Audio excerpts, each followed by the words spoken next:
Basically हम लोग जो बात कर रहे हैं वो नर्व्स के बारे में ही बात कर रहे हैं। नर्व्स में कंडक्शन के बारे में बात कर रहे हैं और देखेंगे उसको कि आज किस तरह से पूरा का पूरा जो मैकेनिज्म है वो कंप्लीट होता है।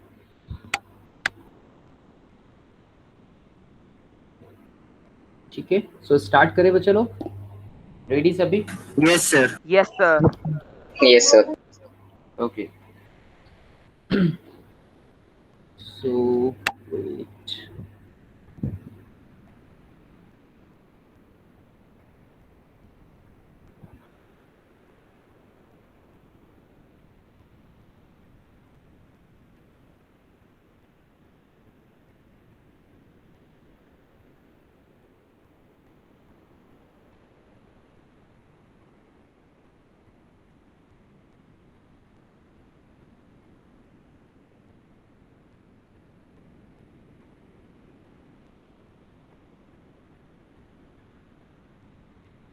चलो,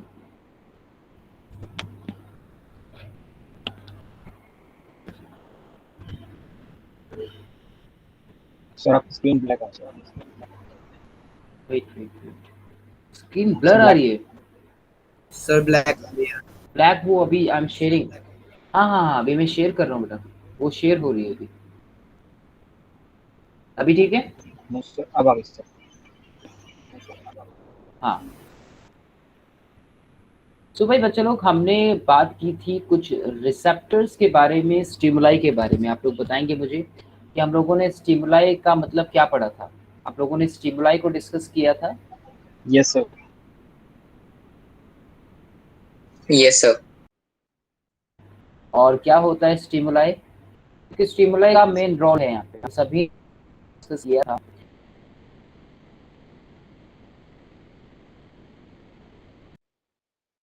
और जाना था स्टिमुलाई के बारे में। हाँ जी, कोई बात? Sir, may I?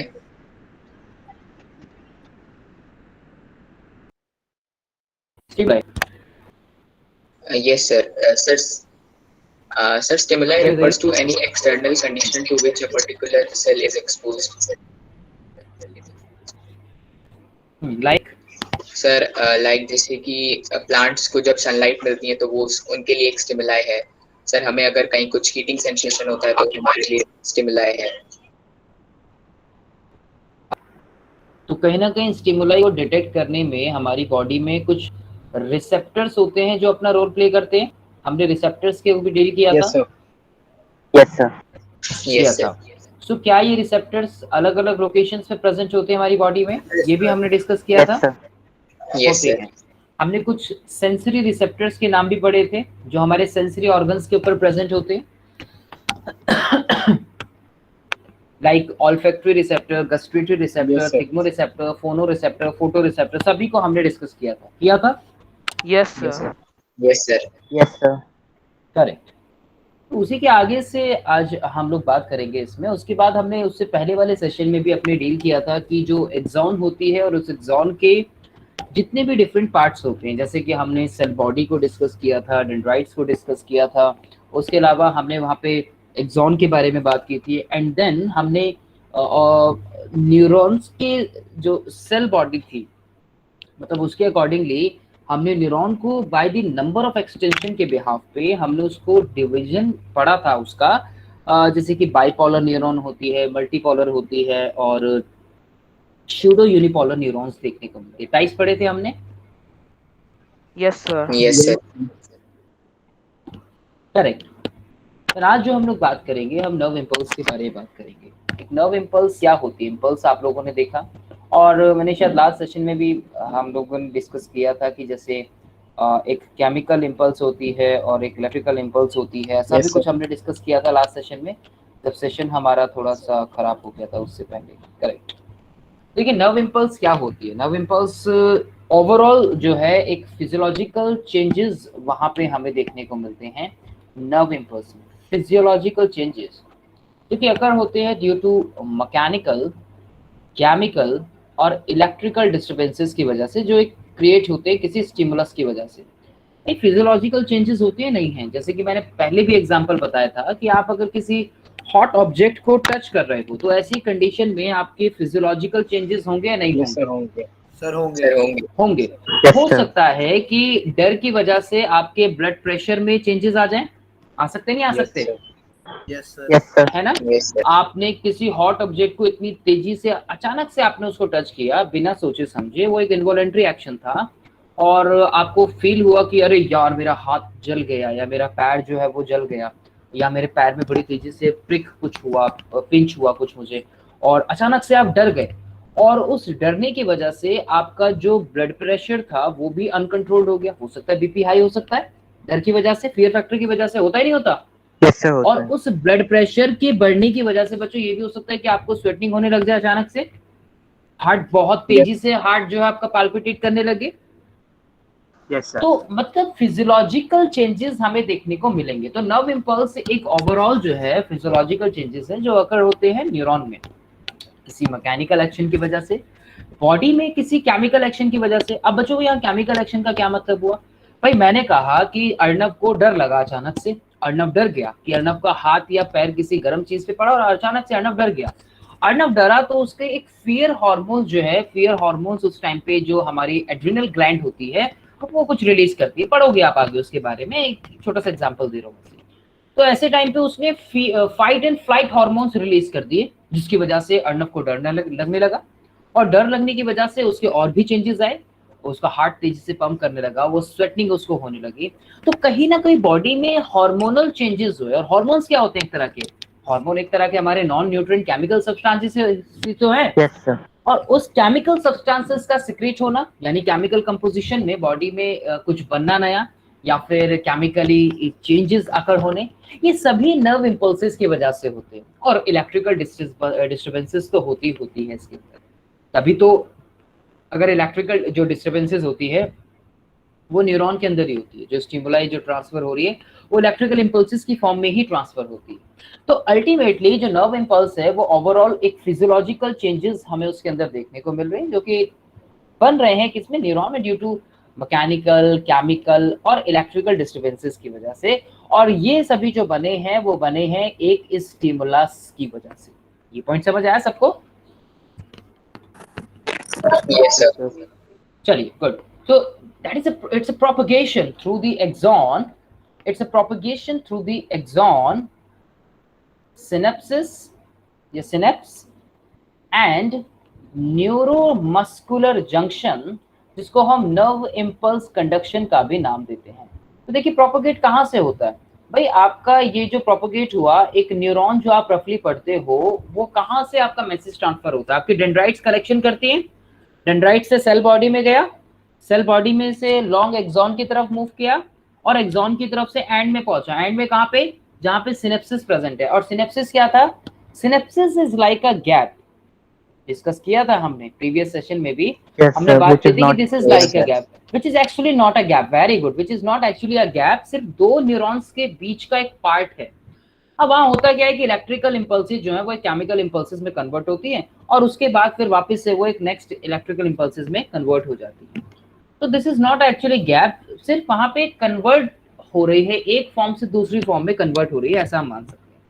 तो उसको हम नर्व इंपल्स कंडक्शन बोलते हैं, जो कि एक न्यूरोमस्कुलर जंक्शन के ऊपर होता है। प्रीवियस सेशन में किसी बच्चे ने पूछा भी था कि सर ये जंक्शन से क्या मतलब है यहाँ पे, तो हमने डिस्कस किया भी था कि यहाँ जंक्शन का जो मतलब है, जंक्शन का मतलब होता है आम भाषा में अगर मैं कहूँ साधारण शब्दों में, कि किसी चीज का मिलना कहीं पे आके, जैसे हम बोलते हैं बस का जंक्शन हो गया या ट्रेन जंक्शन हो गया, तो वहाँ पे ट्रेन आके मिलती हैं बहुत सारी। तो जंक्शन बेसिकली किसी वर्ड, ऐसा वर्ड जो जहाँ पे कोई चीज आकर मिल रही है, तो यहाँ पे जो इलेक्ट्रिकल इंपल्सेस है वो आकर मिल रही हैं, ऐसा हमने माना। तो इसलिए हमने उसको न्यूरोमस्कुलर जंक्शन का नाम दिया। न्यूरो जो है वो न्यूरॉन से रिलेटेड है, वर्ड मस्कुलर जो है वो मसल से रिलेटेड है। तो इंपल्सेस जो आ रही हैं, जो तरंगे जो ट्रांसफर हो रही हैं, वो किस तरह से गई पहले फिर वापस आई, तो वो सारा एक जंक्शन पे हुआ पॉइंट, जिसको हम न्यूरोमस्कुलर जंक्शन का नाम देते हैं। भाई आपकी जो इंपल्सेस है उसके अंदर आपकी मसल्स ही तो आप लास्ट में बैक कर रहे हो, और मसल्स के ऊपर तो इम्पैक्ट पड़ रहा है। आपके हाथ हो, पैर हो, कुछ भी हो, आपने स्किन को टच किया कहीं पे, तो सभी जगह मसल्स का रोल है नहीं है? न्यूरॉन्स के साथ Yes, sir, मसल्स तो sir. कनेक्टेड ही है ना। तो इसलिए यहाँ पे न्यूरोमस्कुलर जंक्शन आया बच्चों। एक मैसेज गया सेंसरी न्यूरॉन के थ्रू, आपके हाथ से आपके मैसेज गया सेंट्रल नर्वस सिस्टम तक, और फिर वापस आया, और तब जाके आपने हाथ को अपने हटाया। हाँ, ये प्रोसेस जो थी वो कई कुछ सेकंड्स के अंदर हो गई कुछ सेकंड्स के अंदर वो प्रोसेस हो गई। इसको हम रैपिड ऑटोनॉमिक एक्शन का नाम देते हैं। और हाथ को हमने हटाया, पैर को हमने हटाया, या हमने जो भी फील किया मसल्स में किया, तो इसलिए वहाँ नर्व्स का तो इन्वॉल्वमेंट है ही है, मसल्स की भी इन्वॉल्वमेंट है, उसको बोलते हैं न्यूरोमस्कुलर जंक्शन इस वजह से। तो ये एक पॉइंट था यहाँ पे।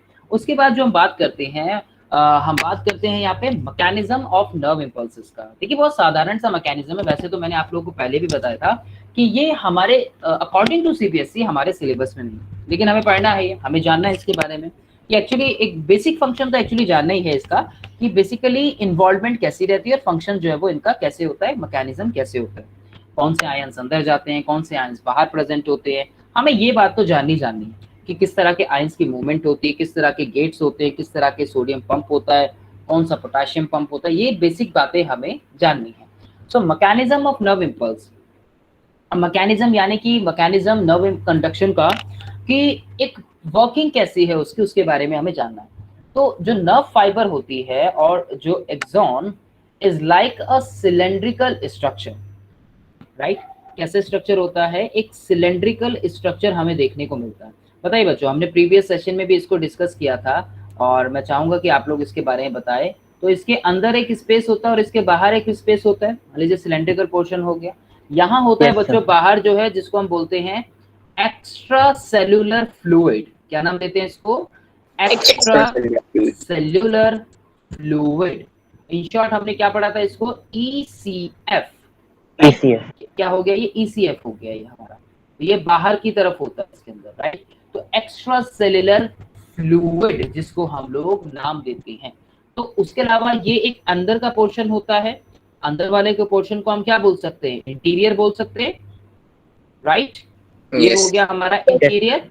और ये जो ECF प्रेजेंट हो गया, ये हो गया हमारे एक्सटीरियर में प्रेजेंट न्यूरॉन के, ये प्रेजेंट हो गया हमारे एक्सटीरियर में, ये प्रेजेंट हो गया हमारे इंटीरियर में।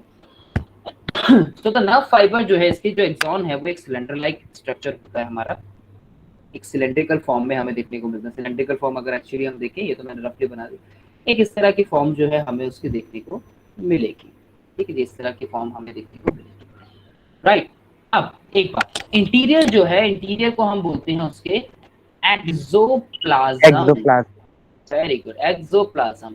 तो जैसे हम सेल के अंदर देखते हैं ना कि एक सेल होती है, सेल के अंदर न्यूक्लियस होता है, न्यूक्लियस के सराउंडिंग साइटोप्लाज्म होता है ना। न्यूक्लियस के सराउंडिंग साइटोप्लाज्म होता है, इसलिए यहाँ पे जो फ्लूइड है ये, इसको क्या बोलते हैं हम? एक्सोप्लाज्म। क्यों? क्योंकि ये एक्सॉन की बात हो रही है। किसकी बात हो रही है? एक्सो जो रिप्रेजेंट कर रहा है वो एक्सॉन को कर रहा है यहाँ पे। और प्लाज्म जो है, प्लाज्म एक फ्लूइड के लिए आता है बच्चों, प्लाज्म एक फ्लूइड के लिए आता है। जैसे हम बोलते हैं साइटोप्लाज्म, जिस तरह से हम लोग साइटोप्लाज्म पढ़ते हैं, है कि नहीं।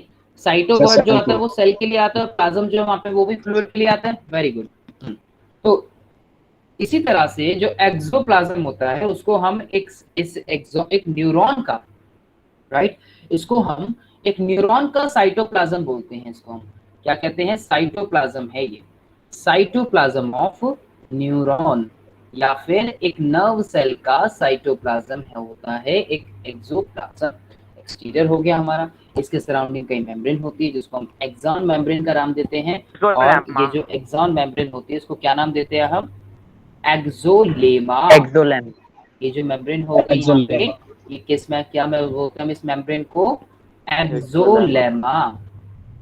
एक्सोलेमा, दैट इज एक्सोलेमा, ठीक है जी। ये एक बात, तो ये कुछ पार्ट्स जो हैं वो इसके अंदर प्रेजेंट होते हैं।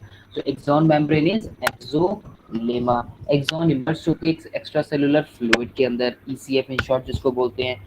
एक्सोप्लाज्म के अंदर कई नेगेटिवली चार्ज प्रोटीन्स भी होते हैं, ये ध्यान रखिएगा, नेगेटिवली चार्ज प्रोटीन्स भी होते हैं और पोटेशियम आयंस की कंसंट्रेशन भी होती है। ये बात आप लोगों को ध्यान रखनी है कि जब हम बात करते हैं किसकी? उसके इंटीरियर की, तो इंटीरियर के अंदर कई नेगेटिवली चार्ज, कई नेगेटिव, हाँ, क्लोरीन आयंस भी होते हैं बेटा। वो क्लोरीन आयंस हमारे ECF में भी देखने को मिलते हैं। यहाँ नेगेटिवली प्रोटीन्स होते हैं बेटा, ठीक है, नेगेटिव चार्ज प्रोटीन्स बोलते हैं बेटा उसको। और इसके अलावा पोटेशियम भी प्रेजेंट होता है। पोटेशियम कैसे होते हैं? पॉजिटिवली होते हैं। इनसाइड एक्सॉन पोटेशियम कंसंट्रेशन ज्यादा होती है, ये ध्यान रखिएगा। इनसाइड की जब हम बात करते हैं तो इनसाइड पोटेशियम जो होते हैं, पोटेशियम की कंसंट्रेशन ज्यादा होती है, ये बात आपको ध्यान रखनी है। ऐसा नहीं है कि जो नेगेटिव प्रोटीन होते हैं उनकी कंसंट्रेशन कम होती है, जैसे सर उनकी भी आपने बताया था कंसंट्रेशन ठीक ठाक होती पॉजिटिव है। आयन की कंसंट्रेशन ज्यादा होती है। करेक्ट, तो ये बात आपको ध्यान रखनी। और बाहर भी सोडियम, और बाहर सोडियम ऐसी कंसंट्रेशन ज्यादा होती है, और Cl की भी कंसंट्रेशन होती है। बाहर भी आपको ध्यान रखना है कि बाहर सोडियम आयंस तो होते हैं, उसके साथ साथ Cl आयंस भी होते हैं, Cl भी होते हैं, Yes, नेगेटिव sir. आयंस। ठीक है जी। तो एक पॉजिटिव आयन और नेगेटिव आयन होने की वजह से बच्चों एक पोलैरिटी क्रिएट होती है, होगी नहीं होगी, कि बाहर भी एक पॉजिटिव चार्ज है और अंदर भी एक नेगेटिव चार्ज है, तो एक पोलराइज्ड स्टेट बनती है। ठीक है। क्या होता है, जब भी आप किसी मेम्ब्रेन को एक देख रहे हो, आपने एक मेम्ब्रेन देखी जहां पर एक तरफ पॉजिटिव आयन कंसंट्रेशन है और दूसरी तरफ आप देख रहे हो कि आपके पास एक नेगेटिव आयंस की कंसंट्रेशन है, राइट। तो एक डिफरेंस क्रिएट होता है बच्चों, यहाँ पे दोनों में डिफरेंस बना है कि नहीं है? यस दोनों में डिफरेंस क्रिएट हुआ ऐसे कि बाहर पॉजिटिव आयंस की कंसंट्रेशन ज्यादा हो जाती है सोडियम प्रेजेंट होने की वजह से, और अंदर पोटेशियम आयंस कम होते हैं लेकिन प्रोटीन ज्यादा होते हैं, तो इसलिए अंदर का चार्ज नेगेटिव ज्यादा बन जाता है। इसको बच्चों एक डिफरेंस क्रिएट होता है जिसको हम पोटेंशियल डिफरेंस का नाम देते हैं। बोलो, ये चीज समझ आई सबको? Yes, sir. Yes Yes, sir. ठीक है बच्चों, इसको बोलते हैं पोटेंशियल डिफरेंस, राइट। तो ये आपको ध्यान रखना है। और आपकी नॉलेज के लिए, ये जो पोटेंशियल डिफरेंस होता है ये 40 मिली वोल्ट 90 वोल्ट तक होता है। ठीक है, ये इसकी रेंज होती है। ठीक है, ठीक है। हाँ जी, आपकी वॉइस ठीक से नहीं आ रही है बेटा। हेलो, एक बार कोई बताइए मुझे कि चैट पर ये क्या लिख रहे हैं, मेरे को इनकी वॉइस नहीं आ रही, क्योंकि चैट में यहाँ से देख नहीं सकता हूँ, तो मैं चैट बाहर से देख पाऊंगा और उसके लिए मेरे को फिर टैप करके बाहर आना पड़ेगा। सर ये आपने 40 MB और ये 90 क्या लिखा है मुझे? ये मिली वोल्ट है बेटा, वोल्ट पोटेंशियल आता है ना, वोल्ट पोटेंशियल की ऐसा यूनिट क्या होती है, वोल्ट होती है ना, तो मिली वोल्ट है ये। ओके। हाँ ठीक है, ये डिफरेंस होता है, मतलब ये इतना, राइट। तो अंदर नेगेटिव चार्ज ज्यादा होता है एज कम्पेयर टू आउटसाइड, इसी वजह से यहाँ पे एक पोटेंशियल डिफरेंस क्रिएट होता है। ठीक है, ये भी आप लोगों को ध्यान, मतलब दोनों जगह है, आपका पॉजिटिव भी है और नेगेटिव भी है, तो एक पोटेंशियल डिफरेंस यहाँ पे बनता है दोनों ही जगह। तो एक एक्सोप्लाज्म जो होती है, जैसे कि हमने पढ़ा अभी कि एक negatively charge protein molecules present होते हैं इसमें। ठीक है जी, नेगेटिवली चार्ज प्रोटीन मॉलिक्यूल्स होते हैं present which are neutralised due to the presence of large number of potassium ions. और ECF जो होता है आपका एक्स्ट्रा सेलुलर फ्लूइड, वहाँ पे नेगेटिवली चार्ज क्लोरीन आयंस भी होते हैं that are neutralized by the presence of some positively charge sodium ions. तो ये हमें पता लग गया कि बाहर पॉजिटिव आयंस की कॉन्सेंट्रेशन ज्यादा है, अंदर नेगेटिव आयंस की कॉन्सेंट्रेशन ज्यादा है, एक जगह प्रोटीन की वजह से और एक जगह सोडियम आयंस की वजह से। तो देखिए होता क्या है बच्चों, 3 स्टेट्स होती हैं। ठीक है, लेकिन सोडियम पोटेशियम पंप होते हैं which is located on the axon membrane and pump the 3 sodium from axoplasm to ECF। क्या करते हैं ये पंप करते हैं 3 सोडियम्स को from axoplasm to ECF and 2 potassium from ECF to axoplasm. देखिए आसान शब्दों में हम लोग समझते हैं पोलराइजेशन स्टेट क्या होती है। देखिए मैं समझाता हूँ आपको, इसमें बिल्कुल बेसिक मुद्दा क्या होता है यहाँ पे। एक्चुअली ये आपकी एक सिलेंड्रिकल ये फॉर्म मान लीजिए इसको। ठीक है, अब इसके ऊपर कई चैनल्स होते हैं, कई गेट्स होते हैं। शायद मैंने आपको लास्ट सेशन में भी इतने से पॉइंट तो हम लोगों ने डिस्कस किया था, I guess if I am not wrong. Yes यहाँ पे पोटेशियम पंप और सोडियम और पोटेशियम का वोल्टेज गेट चैनल। हाँ गेट चैनल, चलिए दोबारा से हम लोग डिस्कस करते हैं उसको, क्योंकि लेसन जो था हमारा, चैनल जो सेशन जो था वो अफेक्टेड था। तो बच्चों यहाँ पे एक होता है सोडियम पोटेशियम पंप, एक होता है सोडियम पोटेशियम पंप बोलते हैं इसको। उसी के साथ साथ एक यहाँ पे प्रेजेंट होता है आपका एक और गेट होता है यहाँ पे, और इस गेट को हम लोग नाम देते हैं सोडियम वोल्टेज गेट चैनल। ठीक है, सोडियम वोल्टेज गेट चैनल। और दूसरा जो है आपका, सर ये दोनों गेट है कोई? बेटा वो पंप है और वो गेट है। गेट मतलब किसी के लिए ओपन होना, किसी के लिए क्लोज होना, किसी के लिए परमिएबल होना, किसी के लिए अनपरमिएबल होना। ठीक है, इस तरह से। इसी तरह से बेटा यहाँ पे भी एक गेट होता है, ठीक है, यहाँ पर भी एक गेट प्रेजेंट होता है, और ये होता है आपका पोटेशियम वोल्टेज गेट चैनल, ठीक है, potassium voltage gate channel, this is the potassium voltage gate channel, in short VGC। तो VGC क्या हो गया आपका, VGC हो गया voltage gate channel, voltage gate channel, ठीक है जी। ओके, अब क्या होता है, अच्छा ये वाला जो सोडियम पोटेशियम पंप होता है ना, और ये हमेशा ओपन रहता है। वेरी गुड, ये कैसा बताया था हमने, शायद लास्ट क्लास में डिस्कस भी किया था। Yes, sir. तो ये जो है ये हमेशा ओपन रहता है, ये आप लोगों को ध्यान रखना है, ये हमेशा ओपन रहता है, ठीक है, एक चीज आपको ध्यान रखनी है। बट सर इसका वो क्या है, रीजन क्या है इसके बीच? बेटा ये एक्चुअली स्टिमुलाई आने का वेट कर रहा है ना, अगर ये ओपन नहीं रहेगा तो सोडियम आयंस कैसे जाएंगे। एक्चुअली रेस्टिंग स्टेट के अंदर हमें देखने को मिलता है, ये रेस्टिंग स्टेट की बात करते हैं जब हम, समझे, ये एक्चुअली पंप जब तक आयंस ट्रांसफर नहीं होंगे तब तक आपके इंपल्सेस कैसे ट्रांसफर होंगे। ओके सर, उसके लिए है ये पूरा मैकेनिज्म। तो ये ओपन रहता है। अब एक होती है आपकी, होता क्या है कि होगा क्या, जैसे इम्पल्स होगा तो यहाँ पर हमने पढ़ा अभी पीछे कि कई बाहर की तरफ जो है आपके वो सोडियम आयंस की कॉन्सेंट्रेशन ज्यादा है और अंदर नेगेटिव आयंस की कॉन्सेंट्रेशन ज्यादा है। तो जब रेस्टिंग स्टेट होती है या रेस्टिंग पोटेंशियल जिसको हम बोलते हैं, या फिर एक पोलराइजेशन जब होता है, होगा क्या यहाँ पे कि जैसे ही इम्पल्स होगा, जैसे ही इम्पल्स होगा, इम्पल्स होने पर स्टिमुलाई आएगा। जैसे ही इम्पल्स हुआ, जैसे ही इम्पल्स होगा वैसे ही क्या आएगा, स्टिमुलाई आएगा, और स्टिमुलाई आने पर जो सोडियम वोल्टेज गेटेड चैनल है ये ओपन हो जाते हैं।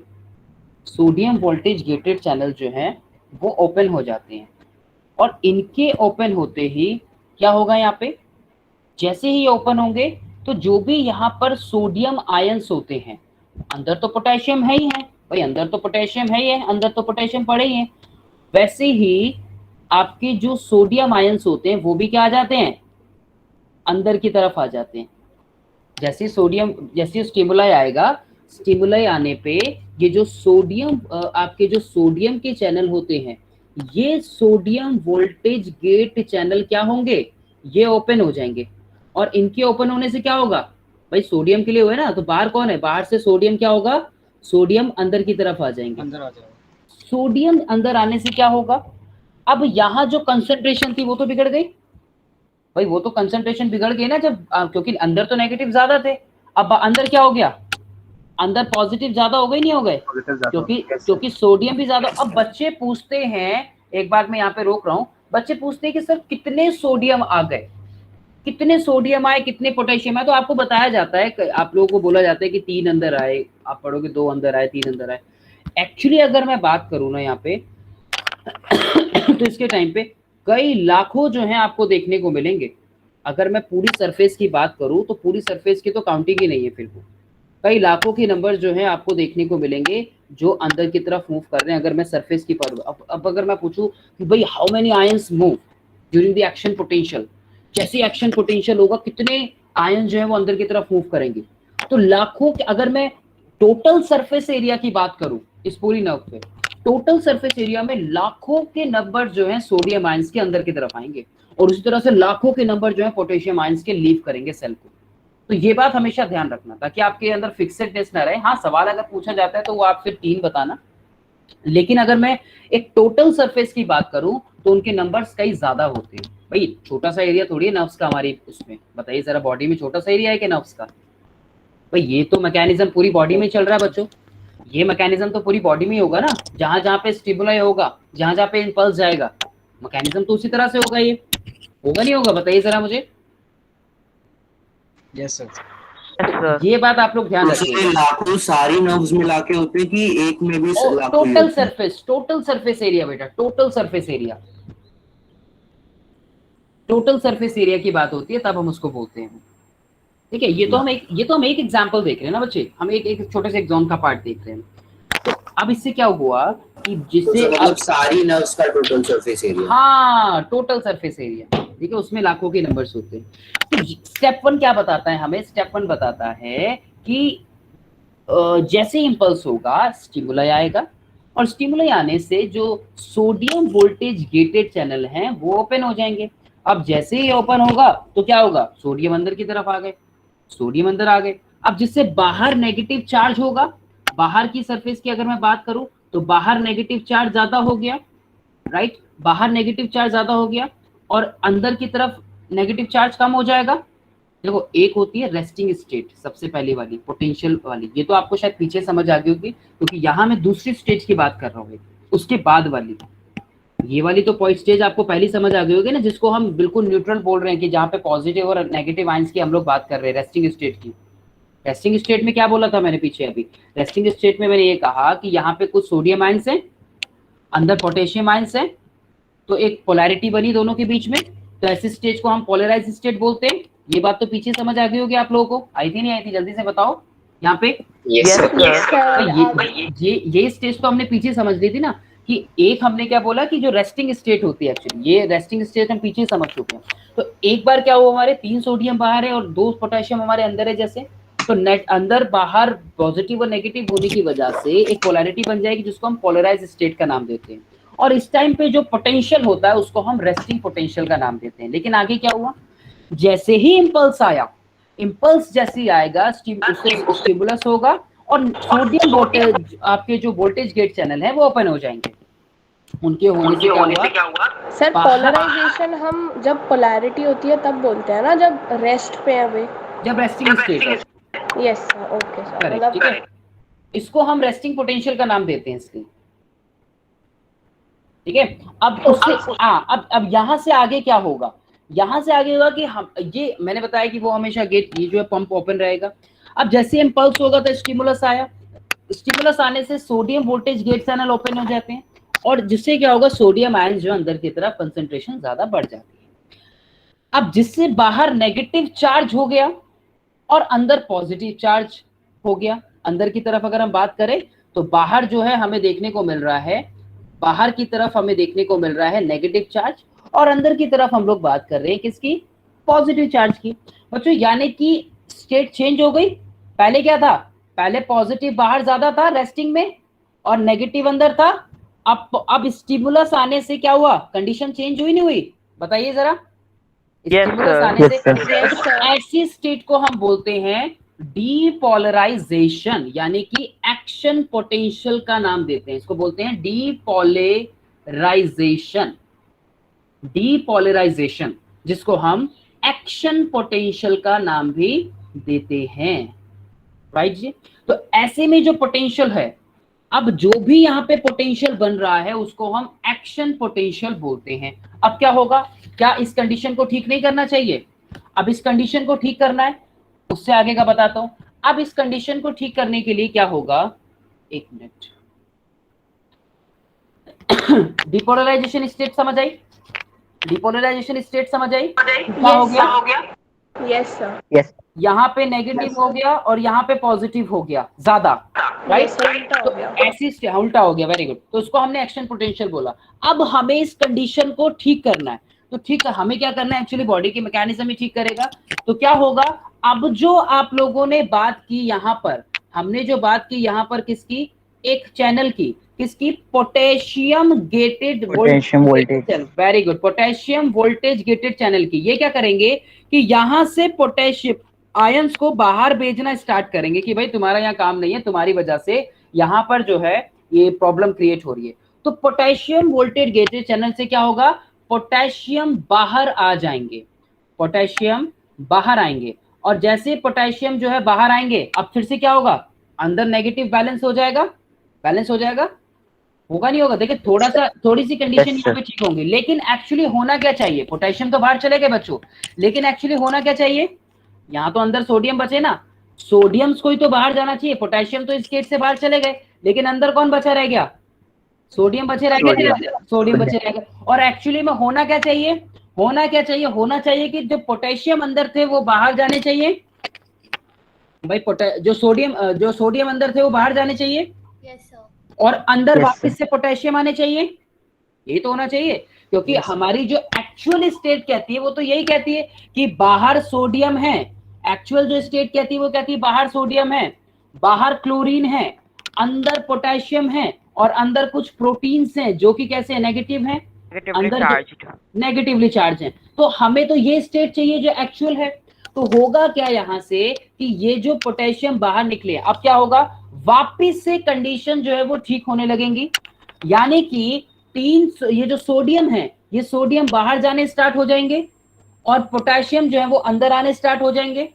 तो इससे क्या होगा, अब सोडियम पंप अपना काम शुरू करेगा। तो सोडियम पंप क्या करेगा, सोडियम पंप उनको बाहर भेजना स्टार्ट करेगा। सोडियम पंप होगा जिससे क्या होगा, सोडियम बाहर जाएंगे, राइट, सोडियम बाहर जाएंगे तो जो कंसंट्रेशन है वो अपना काम करना स्टार्ट कर देगी।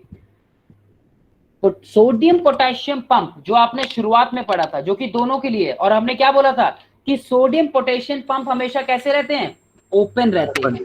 ओपन। अब काम ये, अब वो काम करेगा। अब ये जो सोडियम और पोटेशियम पंप है यहाँ पे, ये सोडियम पोटेशियम पंप काम करेगा, जिससे होगा ये कि सोडियम चले जाएंगे बाहर और पोटेशियम आ जाएंगे वापस से अंदर, और ऐसी स्टेट को हम वापस से क्या बोलेंगे, और बच्चों जो स्टेट है ये साइकिल रिपीटेड चलती रहती है हमारी बॉडी में। सर मतलब एक बार पोटेशियम बाहर गए पहले, फिर सोडियम बाहर गए और फिर वो अंदर आ गए। हाँ, फिर ऐसा मतलब पहले के बाहर गए, पोटेशियम बाहर गए, फिर पोटेशियम फिर अंदर आ गए। हाँ, यही तो हुआ था ना बेटा, शुरुआत में हमारे साथ क्या हुआ था, जब हम रेस्टिंग स्टेट में थे, रेस्टिंग स्टेट में तो सोडियम पोटेशियम था।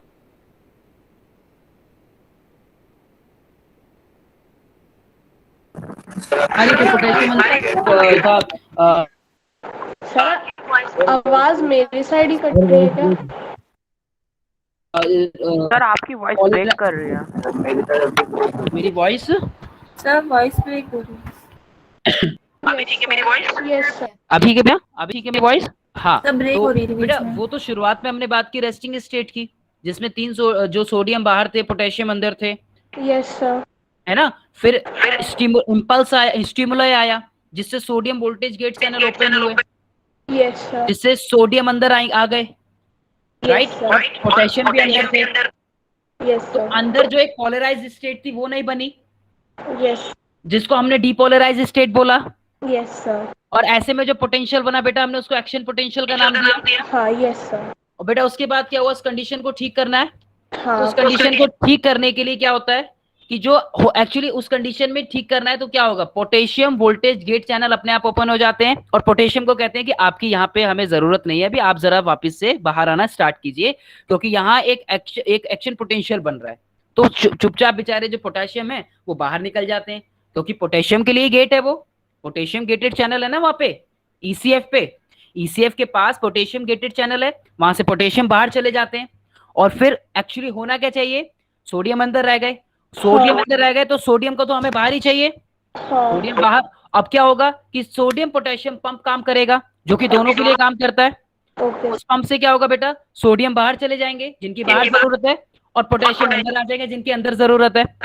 तो और जो ये सोडियम पोटेशियम पंप है, ये पोटेशियम को अंदर लाने के लिए और सोडियम को बाहर भेजने के लिए काम करता है। करेक्ट पंप है ना बेटा, वो उसकी स्टिमुलाई की वजह से हो रहा है वो। और जब सोडियम बाहर गया था वो गेट की वजह से गया था, मतलब गेट, दोनों के गेट अलग अलग है।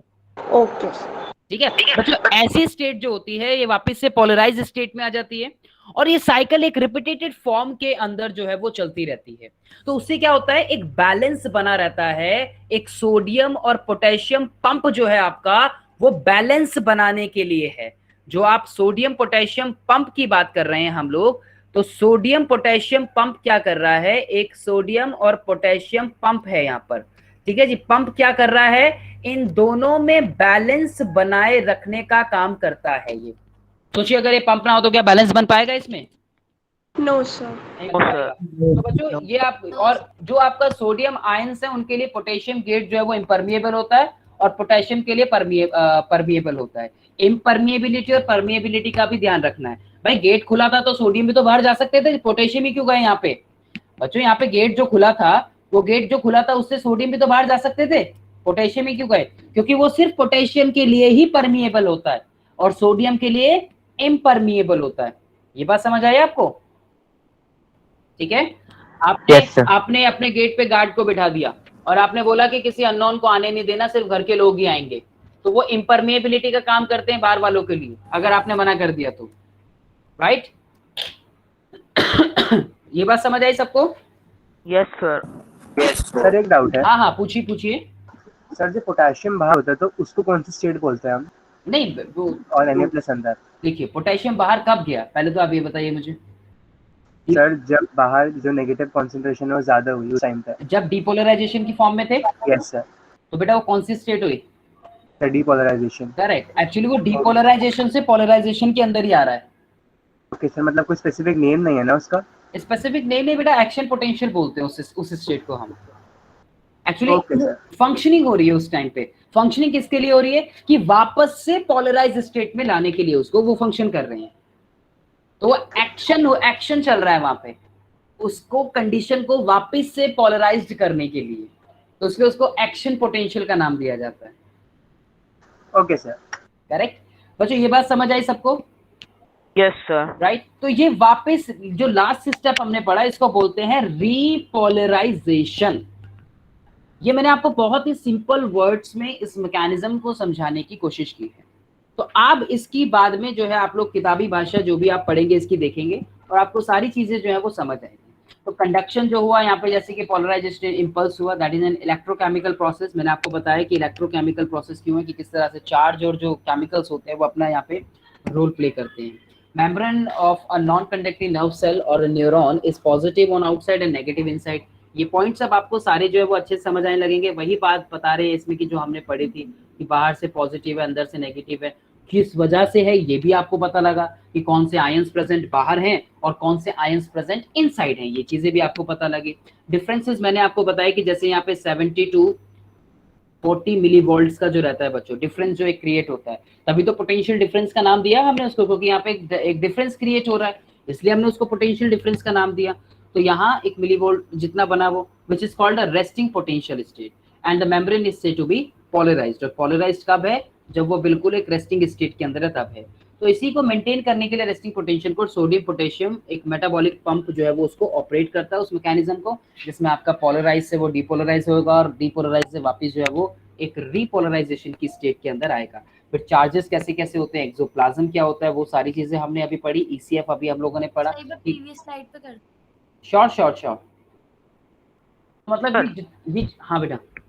सर ये सॉल्टेटरी प्रोपागेशन क्या होता है? कौन सा बेटा? Sir saltatory propagation. बेटे सॉल्ट्स ही तो है ये देखो, जो आपके जो सोडियम है और पोटेशियम है ये एक तरह के सॉल्ट्स ही तो हैं, ये इन्हीं का यही तो प्रोपोगेट कर रहे हैं। Okay sir. हाँ, आपके जितने भी ये जो सॉल्ट, हम सॉल्ट की तो बात कर रहे हैं यहाँ पे, उसी के लिए हम लोग सॉल्टेटरी प्रोपोगेशन की बात करते हैं। ये जो आपके जो वर्ड है ना, ये सॉल्टेटरी जो बनते हैं, ये एक अदर लैंग्वेज के वर्ड है ये, जिससे ओरिजिनेट हुए हैं ये कई बुक्स में आप पढ़ोगे इसको, जिसको हम सॉल्टेटरी कंडक्शन के नाम से भी जानते हैं, इसको हम सॉल्टेटरी कंडक्शन भी बोलते हैं, राइट। तो ये जो बेटा हम एक्शन पोटेंशियल हम पढ़ रहे हैं, ये वही एक्शन पोटेंशियल है बच्चे। एक्सक्यूज मी सर, ये 2 पॉइंट आप दोबारा समझा देंगे? मेरे पास अभी आवाज नहीं आ रही। हाँ बिल्कुल समझा देंगे दोबारा, और ये पॉइंट आप दोनों समझ चुके हो। हमने जो एक्शन पोटेंशियल समझा भी, अभी दोबारा डिस्कस कर लेते हैं इसको। पहले ये पॉइंट, तो ये सॉल्टेटरी कंडक्शन वही होता है बेटा, ठीक है? Okay sir. हाँ, इसको बोलते हैं, इसी का जो हम प्रोपोगेशन की बात कर रहे हैं उसी के लिए ये वर्ड आता है। कई आपके एग्जॉन्स होते हैं ना, जैसे एक माइलिनेटेड एग्जॉन्स होते हैं और एक नॉन माइलिनेटेड होते हैं, शेड जो होती है।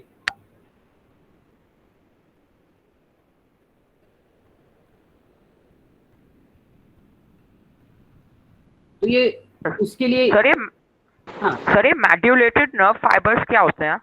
कौन से बेटा? मेड्यूलेटेड नर्व फाइबर्स। आपने मेड्यूला तो पढ़ा है?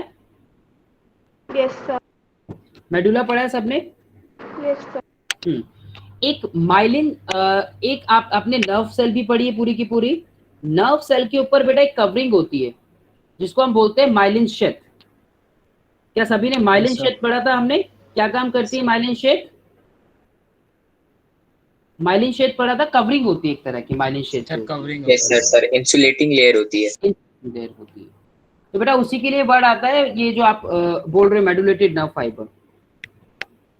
एक नर्व फाइबर जो आपकी कवर्ड होती है किसके साथ? एक माइलिन शेथ के साथ। फिर आप इसमें देखते हो कि इसके अंदर नर्व फाइबर्स हो गए, उसके बाद आपके जो नर्व्स के पार्ट हो गए बाकी के, वो उसी के लिए वर्ड आता है पूरा का पूरा। किसने पूछा था क्वेश्चन? मैंने पूछा था। नाम नाम नाम बेटा, नेम। कृष वर्मा। हाँ जी, कृष वर्मा। क्रिश समझ आया? ये माइलिनेटेड शेड के लिए यूज होता है वर्ड। यस सर, समझ आ गया। ओके।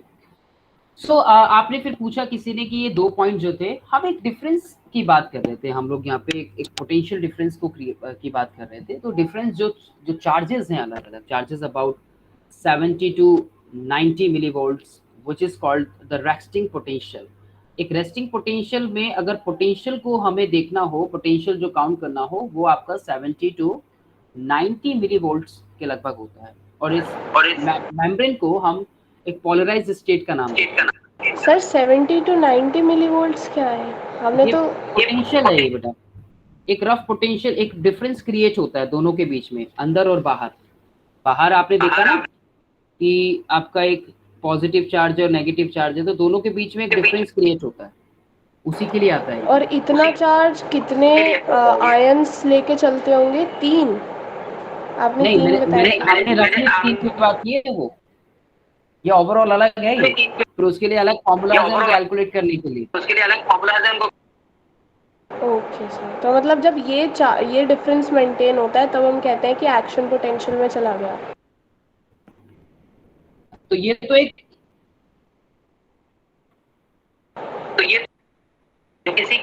एक्चुअली जो सर मेरे पास आवाज नहीं आई बीच में। तो होगा कुछ तो पोटेंशियल हम काउंट करेंगे। आप पोटेंशियल बढ़ते हो, आपने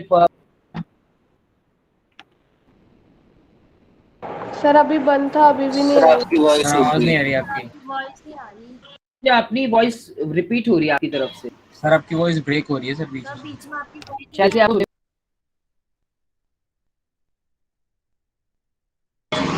सर अभी दोबारा नहीं आ रही।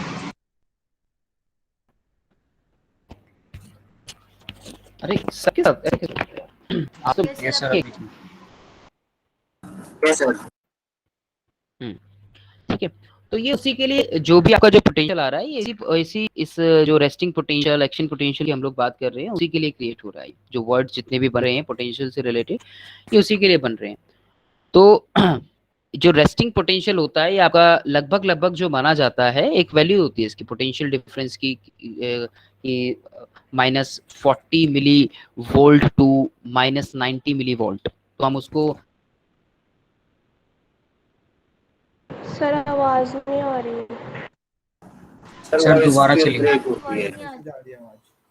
जो रफली हम लेते हैं, हम एक सर -70 बीच में मिली वॉइस वोल्ट, ब्रेक हो गई sir. -70 millivolt sir voice सही है के लिए। सर ये सर बहुत लंबा टाइम। एक मिनट।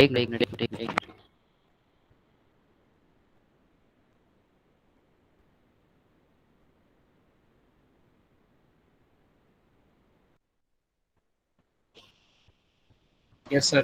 सर हाँ yes sir. Model to everyone. तो हाँ, तो मैं ये बता रहा था आपको कि जो हम पोलराइज्ड स्टेट की बात कर रहे हैं, तो जो यहाँ जो पोटेंशियल डिफरेंस क्रिएट हो रहा है, एक जो हम रफली लेते हैं, उसको कितना लेते हैं हम, जो पोटेंशियल डिफरेंस की हम लोग बात करते हैं,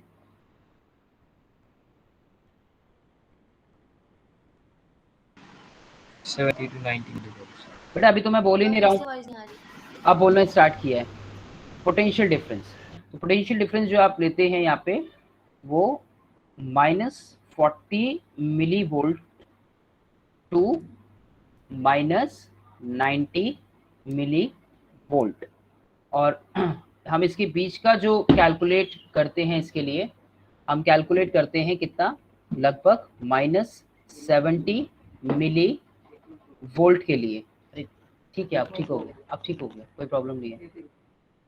सर ये पोलराइजेशन के लिए सर ये मिली वोल्ट्स का ये कॉन्सेप्ट मुझे समझ बेटा नहीं आ रहा। पोटेंशियल है ना ये।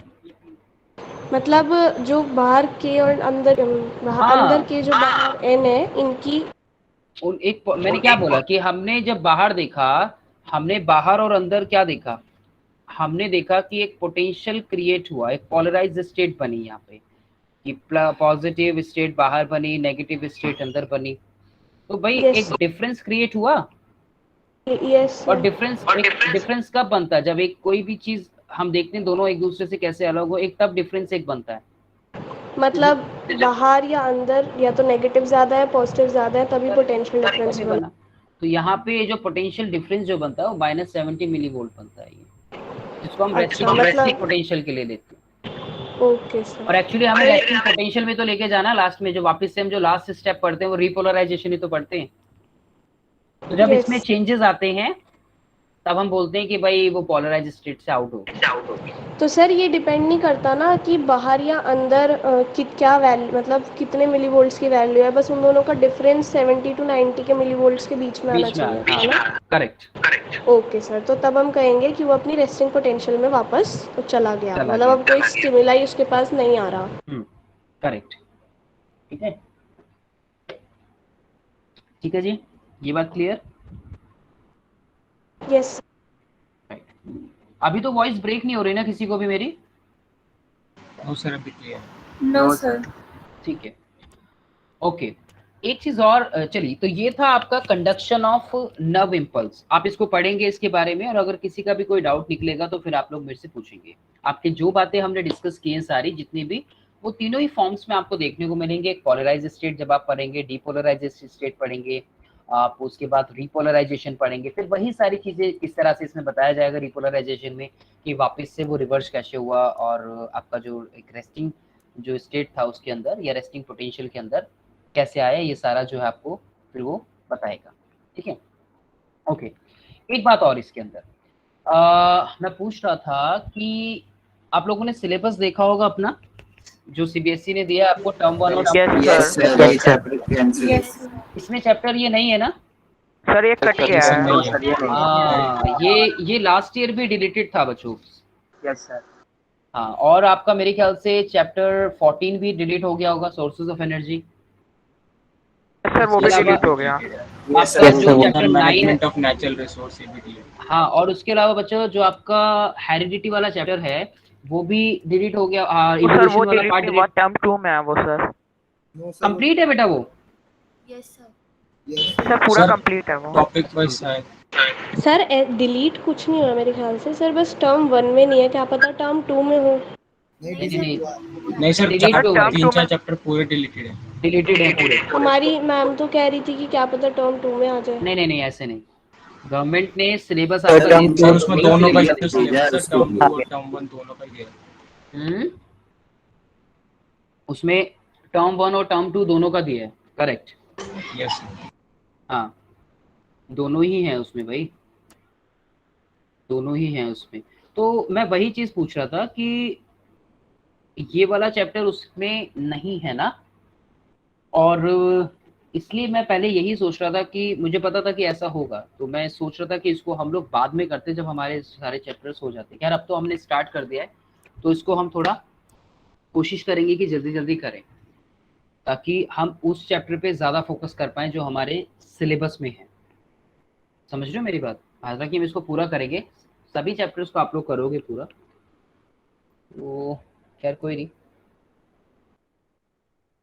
चलिए ये देखिए ज़रा, अब ये डायग्राम से हम लोग क्या समझते हैं? ये रिपोलराइज, ये बाद में, ये बाद का फेज है जिसको हम ट्रांसमिशन ऑफ नर्व इम्पल्स बोलते हैं। तो ट्रांसमिशन ऑफ नर्व इम्पल्स का क्या मतलब होता है, पहले तो हमें ये पता होना चाहिए।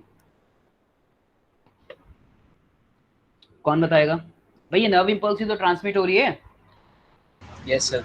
हो रही है। देखिए, नर्व इम्पल्स एक न्यूरॉन से दूसरे न्यूरॉन तक जाती है। आप कैसे देखते हैं? हम जरा एक रफ स्ट्रक्चर के थ्रू देखते हैं। मान लीजिए कि आपकी ये एक कोई लॉन्ग नर्व हो गई, और ये इसके ऊपर आपके जो हैं वो डेंड्राइट्स हो गए, और ये आपकी इसका न्यूक्लियस हो गया, और ये आपकी जो है उसकी एक लॉन्ग एक्सॉन हो गया, और मान लीजिए यहाँ पे उसका एक एंड हो गया, और उसके बाद जो है वो एक दूसरी न्यूरॉन जो है वो स्टार्ट हो गई यहाँ पे, ठीक है।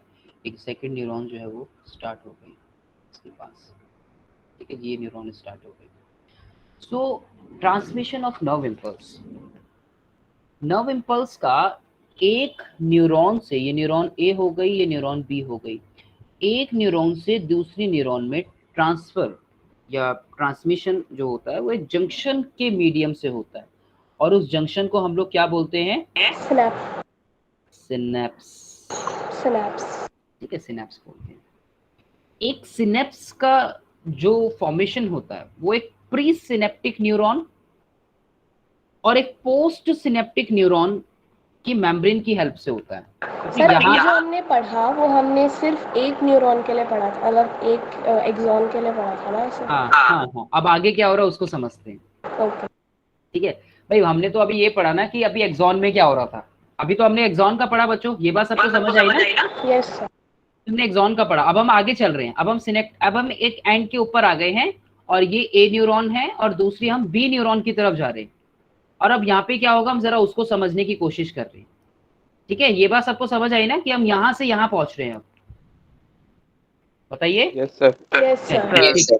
तो मैंने कहा, अब जरा ध्यान से सुनते रहो जो मैं बोल रहा हूँ। नर्व इम्पल्स का एक न्यूरॉन से दूसरे न्यूरॉन तक ट्रांसमिशन एक जंक्शन के मीडियम से होता है, and that junction is called synapse. Yes The synapse formation, it depends on the presynaptic neuron, that is a presynaptic neuron, एक का जो पार्ट हो गया प्री मतलब पहले वाला, and the postsynaptic neuron, right? और पोस्टसिनेप्टिक न्यूरॉन की भी मेम्ब्रेन की हेल्प से होता है, जो कि एक गैप से सेपरेट हो सकती है। दोनों जो है कहते हैं कि गैप है दोनों के बीच में, और दोनों जो है एक दूसरे से सेपरेट होती है। ऐसा बोलते हैं कि जो दोनों न्यूरॉन्स होती है वो एक दूसरे से सेपरेट होती है, हो सकती है और नहीं भी हो सकती, ऐसा माना जाता है। इन दोनों के बीच का जो पार्ट होता है उसको हम सिनेप्टिक क्लेफ्ट का नाम देते हैं, यानी कि जो इनको जोड़ के रखने का काम कर रहा है, आसान शब्दों में कहूं, उसको बायोलॉजिकली माना जाता है सिनेप्टिक क्लेफ्ट। क्लेफ्ट मतलब जहां पर एक ऐसा रीजन जो इन दोनों के बीच का काम कर रहा है। ये कहा इन्होंने कि ये एक अगली न्यूरॉन के रिसेप्टर्स हो गए जैसे यहाँ पे, ठीक है जी, और ये एक जो थे कई, ये क्या यहाँ पे एक सिनेप्टिक क्लेफ्ट हो गया इन दोनों के बीच का पार्ट। सिनेप्सिस दो टाइप के होते हैं। जब भी आप सिनेप्सिस पढ़ोगे तो सिनेप्सिस जो है वो दो टाइप के हम लोग पढ़ेंगे। एक होते हैं जो इलेक्ट्रिकल सिनेप्सिस होते हैं, और दूसरे जो होते हैं वो आपके होते हैं केमिकल सिनेप्सिस। एक होते हैं इलेक्ट्रिकल सिनेप्सिस और दूसरे होते हैं केमिकल सिनेप्सिस। इलेक्ट्रिकल सिनेप्सिस की अगर हम बात करें तो यहाँ पे प्री और पोस्ट सिनेप्टिक न्यूरॉन की मेम्ब्रेन एक दूसरे के पास होती है। दोनों ही जो मेम्ब्रेन्स होती हैं, इसके ध्यान से सुनिएगा, इलेक्ट्रिकल सिनेप्सिस में प्री और पोस्ट जो होती हैं, इन दोनों की जो मेम्ब्रेन्स होती हैं वो एक दूसरे के बिल्कुल पास होती हैं। एक न्यूरॉन से दूसरे न्यूरॉन्स तक इलेक्ट्रिक करंट का फ्लो सिनेप्सिस की हेल्प से होता है। एक न्यूरॉन से दूसरी न्यूरॉन तक इलेक्ट्रिक करंट का फ्लो जो होता है वो एक सिनेप्सिस की हेल्प से होता है, या सिनेप्स की हेल्प से होता है। इलेक्ट्रिकल सिनेप्स से इम्पल्स का जो ट्रांसमिशन है वो एक सिंगल एक्सॉन से इम्पल्स के कंडक्शन की हेल्प से होता है। मतलब एक सिंपल वे में यहाँ एक न्यूरॉन से आसानी से दूसरी न्यूरॉन में जो है वो इलेक्ट्रिकल इम्पल्सेस की फॉर्म में ट्रांसफर हो जाएंगे। हमारे सिस्टम में इलेक्ट्रिकल सिनेप्सिस बहुत कम होते हैं, ये भी ध्यान रखिएगा।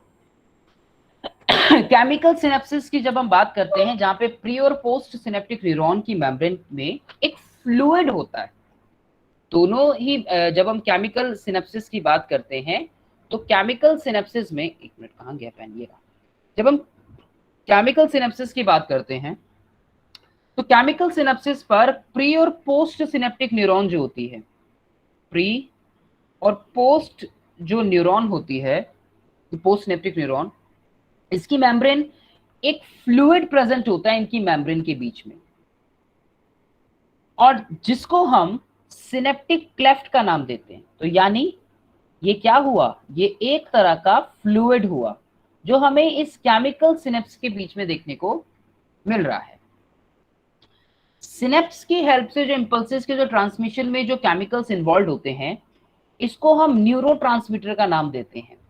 ये न्यूरोट्रांसमीटर एक तरह के केमिकल सब्सटेंसेस होते हैं जो हमें इनके अंदर देखने को मिलते हैं। दीज आर केमिकल सब्सटेंसेस जिनको हम न्यूरोट्रांसमीटर कहते हैं।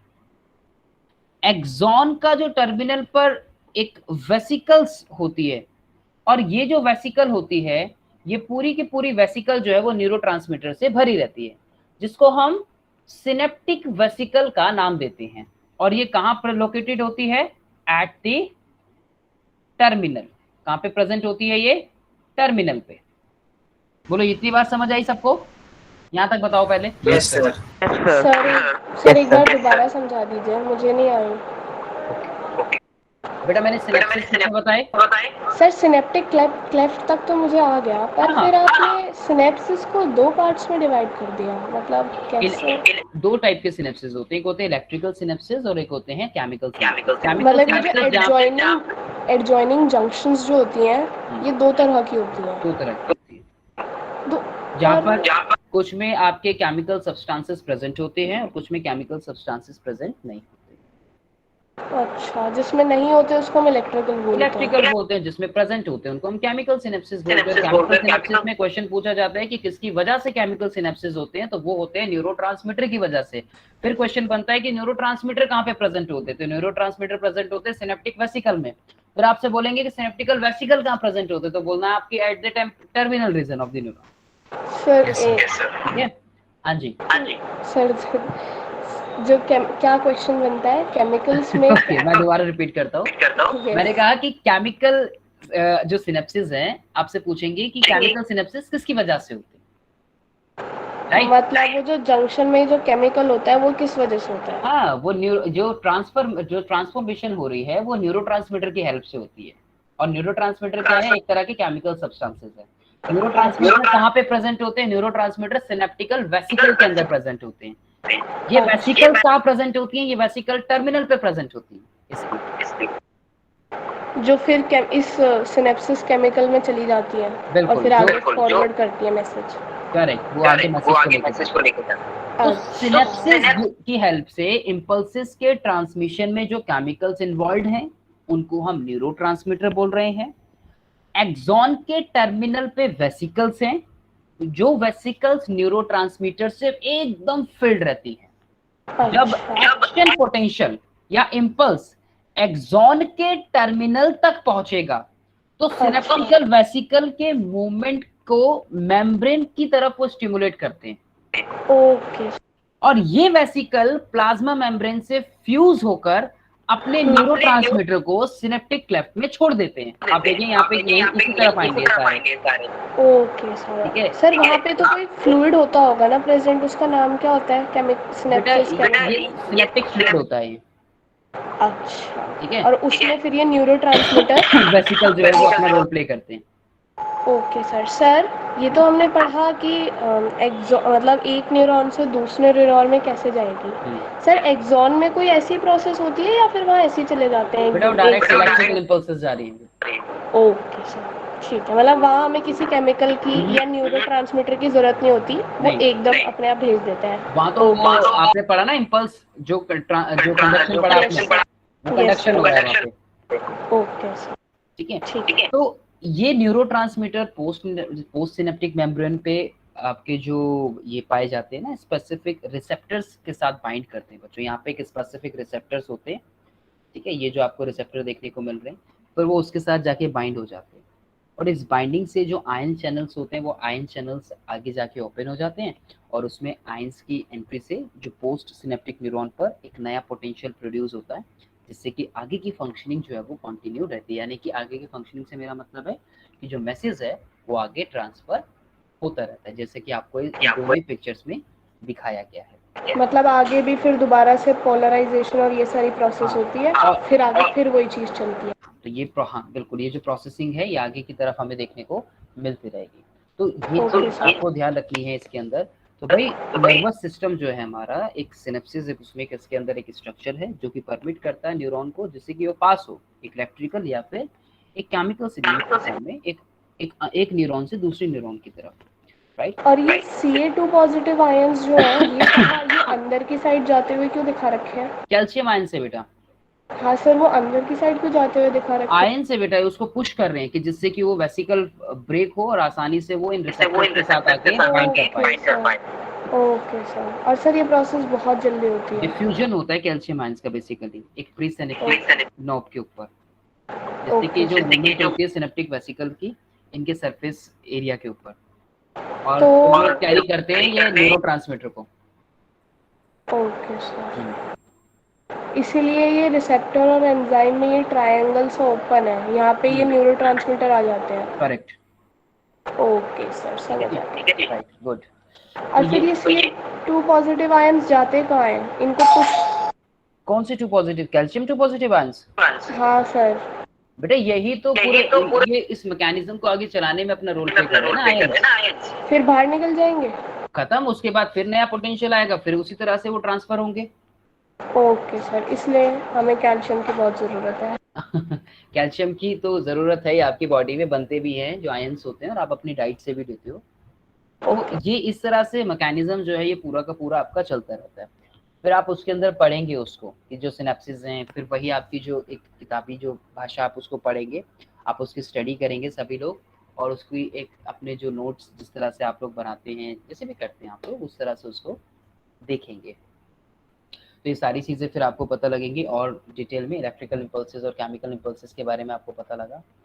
एंड आगे फिर आप देखेंगे कि जब भी कोई नर्व इम्पल्स जो आती है वो पहुंचती है कहाँ पे, एक प्री सिनेप्टिक नोब पे, and that is depolarized and the pre synaptic membrane and the causes opening of the voltage gated calcium channel. वही सारी प्रोसेसिंग जो अभी हम लोग बात कर रहे हैं यहाँ पे। और डिफ्यूजन होता है फिर कैल्शियम आयंस का एक प्री सिनेप्टिक नोब में, which causes the movement of the synaptic vesicle to the surface of the knob like structure, जिसको हम सिनेप्टिक नोब का नाम देते हैं। And synaptic vesicles carries the neurotransmitter, तो इसकी हेल्प से क्या होगा, न्यूरोट्रांसमीटर जो है बाहर की तरफ आने स्टार्ट हो जाएंगे। And then they fuse with the presynaptic membrane and get ruptured the discharge of its content, for example neurotransmitter, जिसको हम एसिटाइलकोलिन के नाम से भी जानते हैं, ये दूसरा नाम है इसका। और फिर ये जब डिस्चार्ज हो जाएंगे तो आगे की तरफ वो क्लेफ्ट की तरफ जो मूव करने स्टार्ट करेंगे, और देन प्रोसेसिंग जो है वो आगे मैसेज को लेके जाने वाली आपकी पूरी होगी। सर 1 मिनट पीछे कर दीजिए। हाँ बेटा।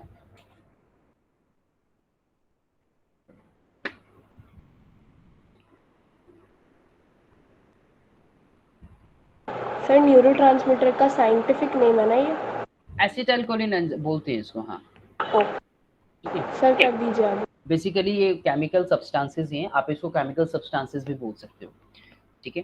तो उससे क्या होगा कि some of the released neurotransmitter bind with the protein receptor. आपने रिसेप्टर पढ़े वहाँ पे, जो एक तरह के प्रोटीन रिसेप्टर्स होते हैं, they are present on the postsynaptic membrane of the another neuron.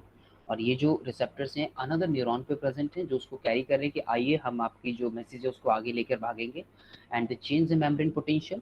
उसके बाद फिर वही जो पोलराइज स्टेट और डिपोलराइजेशन स्टेट आपने जो पढ़ी सोडियम आयंस की, वो क्रिएट होगी। देन उसके बाद दोबारा से वो सिनेप्सिस पे पहुंचेंगे, और ये जो पूरी की पूरी प्रोसेस है ये वापस से आपकी चलती रहेगी, पहुंचती रहेगी, और ये प्रोसेसिंग हम आगे एक साइकिल की फॉर्म में जो है वापस से बनती रहेगी। यही साइकिल जो है वापस से आती रहती होती रहती है। बोलिए, ये बात समझ आई सबको? जल्दी से बता दो। Yes sir. Yes sir. ठीक है। Yes sir. सो बच्चों, जो न्यूरॉन सेल बॉडीज होती है, they are grouped into cluster of cells which is called, एक न्यूरॉन सेल बॉडीज होती है ना, हम लोग न्यूरॉन सेल बॉडी की बात करते हैं। So neuron cell bodies are grouped into cluster of cells which is called ganglia. Ganglia. और कोई बताएगा? गैंग्लिया, सोमा, साइटोन, क्या होती है वो? Sir neuron cell bodies. Neuron cell bodies, हाँ, neuron cell bodies are grouped into cluster of cell, जिसको ganglia बोलते हैं, राइट। अच्छा, पीएनएस पढ़ा था बच्चा लोग हमने, yes Yes, sir. sir. Yes sir. Peripheral Yes, neural sir. System, Peripheral neural system. Sir वो किससे कंप्राइज होता है? सर सोमैटिक और ऑटोनॉमिक न्यूरल सिस्टम से. जितनी भी जो आपके नर्व्स होती है बॉडी की उनसे, ठीक है, जितनी भी जो नर्व्स Yes, होती हैं sir. बॉडी की उनसे कंप्राइज होता है, right? So during action potential or during the depolarization state, a nerve inside of neuron is sir अभी positive हम or सिर्फ negative? ऐसे डिस्कस कर रहे हैं, आप कुछ लिख भी रहे हैं क्योंकि नहीं, स्क्रीन मैं पे सिर्फ पूछ रहा हूँ आपसे, ओके डिस्कस कर रहे सर, हैं। Okay During action potential, nerve inside of neuron is positive or negative? During action potential, positive. positive, Positive. and outside the neuron is negative. Negative ठीक है, right, good.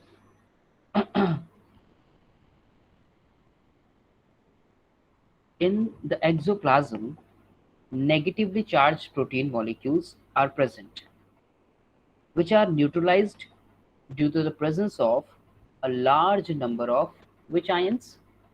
Keyless. Calcium ion. Calcium ions. किसने कहा calcium ions? Axoplasm में calcium ions कहाँ पढ़े बेटा हमने? Sir potassium. अंदर तो पोटेशियम आयन। हाँ, potassium ions. Potassium ion sir. किसी ने कैल्शियम आयंस बोले? मुझे कैल्शियम आयंस सुनाई दिया। वो किसी चलिए कोई बात नहीं, तो इस तरह से हम लोग देखते हैं। और उसके बाद जो पार्ट आता है हमारा नेक्स्ट जो है यहाँ पे ब्रेन। ब्रेन में आपको जो बेसिक जब आप पार्ट्स की बात करते हो तो ब्रेन क्या है? ब्रेन एक हमारा कॉम्प्लेक्स बॉडी ऑर्गन है which acts as a controlled center of the body, highly coordinating जो सेंटर है पूरी बॉडी को जो कंट्रोल कर रहा है वो हमारा ब्रेन है। ब्रेन में आपका जो कंपोनेंट होते हैं उसके सेंट्रल नर्वस सिस्टम और उसके अलावा आपका जो ब्रेन जो सेंड करता है, रिसीव करता है, प्रोसेसेस करता है and direct sensory information. So that as a component of the central nervous system, brain के बहुत सारे पार्ट हैं। हमने सेंट्रल नर्वस सिस्टम पढ़ा था और इस सेंट्रल नर्वस सिस्टम के अंदर कौन कौन से पार्ट्स होते हैं जो कंप्राइज होते हैं किसके से? ब्रेन और स्पाइनल कॉर्ड, है ना। एक पार्ट हो गया ब्रेन और दूसरा हो गया हमारा स्पाइनल कॉर्ड, ठीक है जी, स्पाइनल कॉर्ड। सो अब इतना इसका पार्ट होने की वजह से सेंट्रल नर्वस सिस्टम का, इसके ये सभी जो है हमारे फंक्शंस देखने को इनके अंदर मिलते हैं। उसके अलावा ब्रेन के आपके कुछ डिविजन्स भी हमें देखने को मिलते हैं। मेनली हम लोग ब्रेन को 3 पार्ट्स में डिवाइड करते हैं। एक होता है आपका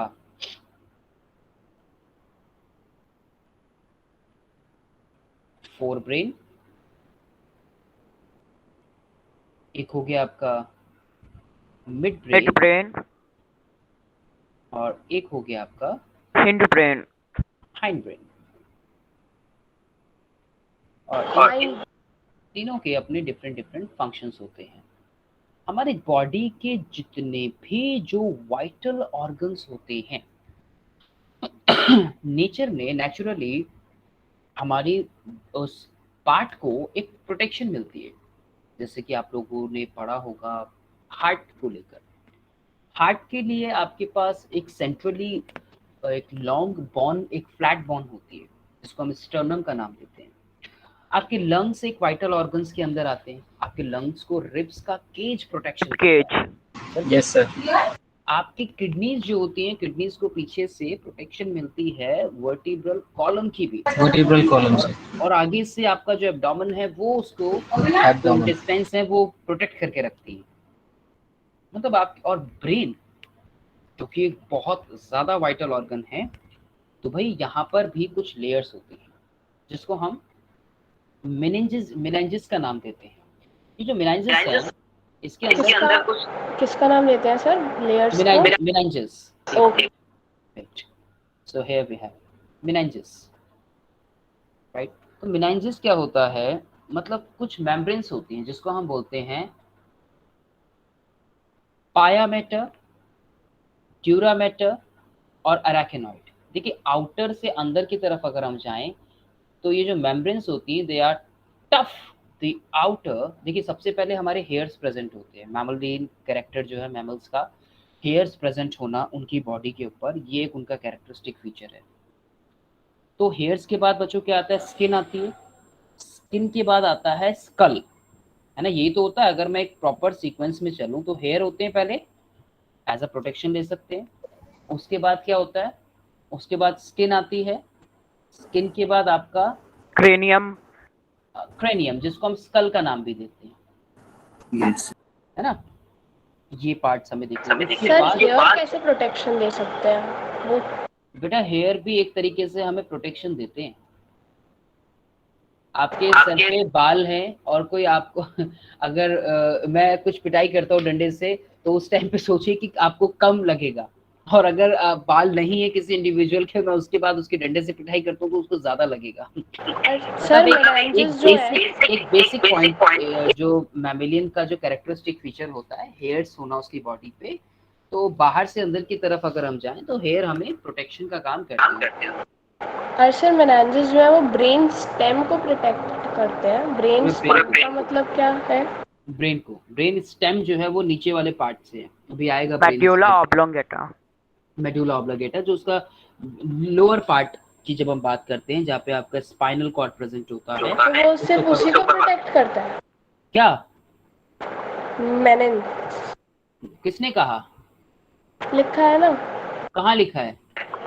the cerebrum brain the stem. Cerebellum, brain stem, cerebellum, spinal cord are covered by 3 membranes. ये सभी मेम्ब्रेन से प्रेजेंट कवर्ड है। अभी तो मैं सिर्फ ब्रेन की बात बता रहा था, अभी तो बाकी के मैं स्पाइनल कॉर्ड पे तो मैं पहुंचा ही नहीं, अभी यहाँ तो मैं अभी पहुंचा ही नहीं। अभी तो मैंने सिर्फ ब्रेन बोला, अभी तो मैं यहाँ चल रहा था, आप ही पहुंच गए वहां पे। ओके। तो आउटर लेयर जो होती है, आउटर लेयर को हम ड्यूरा मैटर का नाम देते हैं, which is a tough covering. Middle layer जो होती है जिसको हम अराकेनॉइड मैटर बोलते हैं, और एक डेलिकेट मेम्ब्रेन होती है जिसको हम पाया मैटर बोलते हैं, ठीक है। तो इन शॉर्ट अगर आपको याद रखना है तो मेनिंजाइज कौन सी होती हैं? पैड से आप इसको याद रख सकते हैं, pia mater, arachnoid and dura mater. 3 layers जो है हमें देखने को मिलती हैं प्रोटेक्शन का। पाया मैटर एक इनर लेयर होती है जिसका डायरेक्टली जो कनेक्शन होता है वो टिश्यूज के साथ होता है, ब्रेन के टिश्यूज के साथ। डायरेक्टली जो हमें कनेक्शन इनका देखने को मिलता है वो ब्रेन टिश्यूज के साथ देखने को मिलता है पाया मैटर का।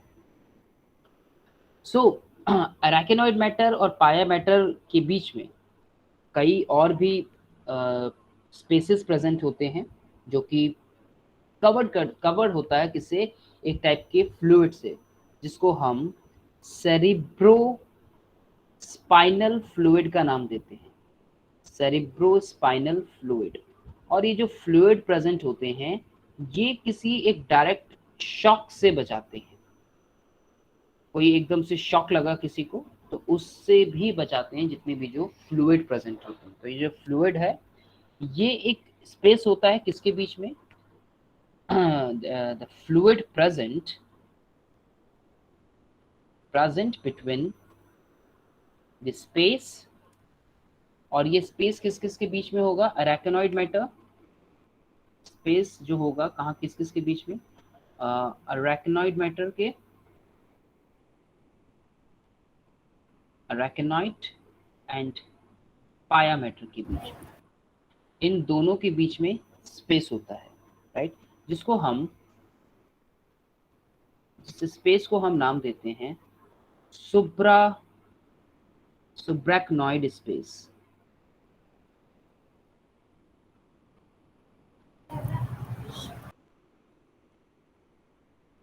तो ये स्पेस जो है इनके अंदर ये फ्लूइड प्रेजेंट होता है जो आपको इंजरी से प्रोटेक्ट करता है, ठीक है। हाँ कुछ पूछ रहे थे।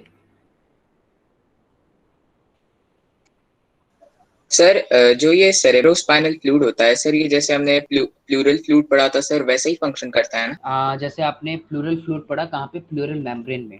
आपकी बॉडी के वाइटल ऑर्गन्स में कुछ लिमिटेड वाइटल ऑर्गन्स में, आपके बॉडी के कुछ लिमिटेड पार्ट्स में फ्लूइड प्रेजेंट होता है जो एक मैकेनिकल शॉक से, एक इंजरी होने से बचाता है। वो भी प्रोटेक्शन का काम दे रहा है बेसिकली।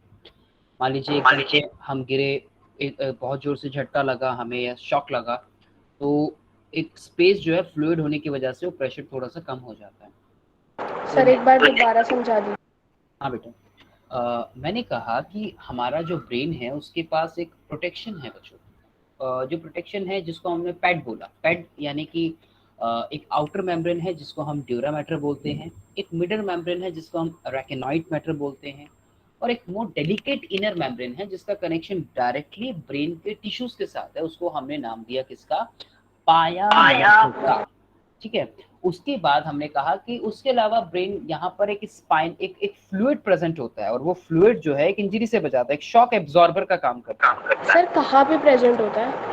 ये जो शॉक एब्जॉर्बर है आपका, ये शॉक एब्जॉर्बर प्रेजेंट होता है, this is present between the space और कौन किसके बीच में स्पेस, अरैकेनॉइड और पाया मैटर के बीच में एक स्पेस होता है। इन दोनों के बीच में जो स्पेस है उसके बीच में ये फ्लूइड प्रेजेंट होता है।